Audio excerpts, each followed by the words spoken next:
এখানে আমি 6টা ডিম বয়েল করে নিয়েছি। দিয়ে দেবো সামান্য একটু হলুদ আর এই যে সামান্য একটু লবণ। এটাকে আমি ডিমটা ভাজা করে এখানে রেখে দিয়েছি। আমি খুব বেশি একটা ভাজা করিনি, কিন্তু বেশি কড়া ভাজা করলে ভালো লাগে না খেতে। তো তেলের উপর দিয়ে দেব অল্প জিরা আর এই যে একটা তেজপাতা তেলের উপর দিয়ে দিচ্ছি।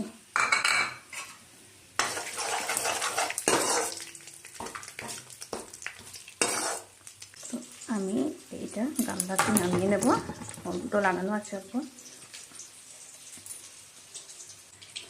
তো এইটাকে আমি এরকম পুরো ফাইন চপ করে নিই, এরকম করে পেস্ট করেছি।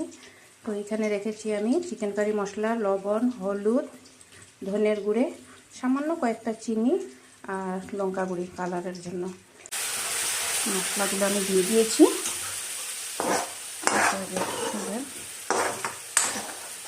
কড়াটা দেখেন কি সুন্দর কষিয়ে নিয়েছি, শুকনা শুকনা করে।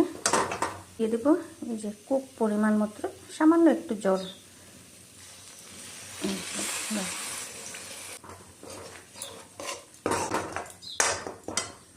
এবার দিয়ে দিচ্ছি এই ডিমগুলো।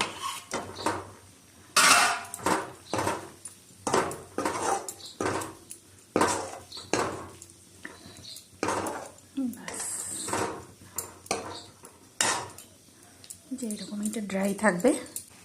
তো দিয়ে দেবো এখানে খুব সামান্য একটু গরম মশলা। তো কেমন হয়েছে আমার ডিমের রেসিপিটা?